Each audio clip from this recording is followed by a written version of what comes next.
नमस्कार. हा माझा पहिलाच ब्लॉग आहे. आम्ही 4 दिवस हैदराबादवरून पुणे, कोल्हापूर, सातारा असे 3-4 गावं केले. आमचा पूर्ण प्रवास मी तुम्हाला सांगते. पहिल्यांदा आम्ही माझ्या जावेच्या घराची वास्तुशांती होती, तिकडे गेलो. सगळ्यांसोबत खूप एन्जॉय केला. त्यांच्या घराची पूजा झाली. मुलांनी मस्त पाडव्या दिवशी एन्जॉय केला. त्यानंतर आम्ही निघालो माझ्या मम्मीच्या घरी. तिथे माझे पप्पा आमची वाट बघत होते. आम्ही नंतर त्यांच्या घरी एक रात्र मुक्काम केला. येताना आमच्या पिल्लूला खूप रडू येत होतं. तिथून यायची काही इच्छा नव्हती, पण अजून आता आणखीन मेमध्ये जायचंच आहे, त्याला समजवलं. परत दुसऱ्या दिवशी आम्ही कोल्हापूरला महालक्ष्मीचं दर्शन घ्यायला उतरलो.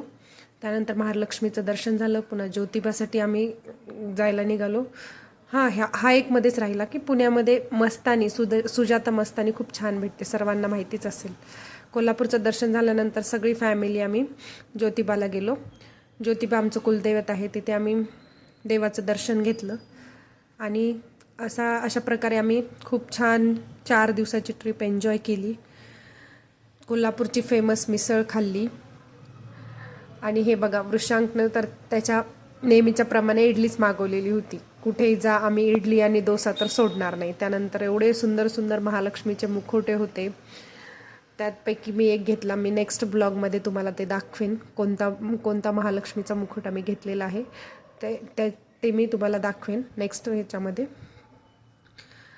कोल्हापूरमध्ये आम्ही रंकाळा तलाव, महालक्ष्मी टेम्पल आणि शाहू पॅलेसही पाहिलं. त्यानंतर आम्ही साताऱ्याला माझ्या जावेच्या घरी गेलो.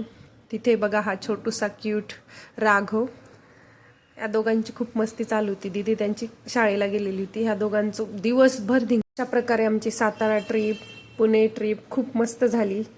दिवसभर या दोघांनी एन्जॉय केलेला होता. जाताना आमची कोणाचीच इच्छा नव्हती. सगळ्यांना असं कंठ दाटून आल्यासारखं होत होतं. 4 दिवसातच फॅमिलीची भेट घेतली आणि आम्ही वापस हैदराबादच्या दिशेने निघालो. धन्यवाद मैत्रिणींनो.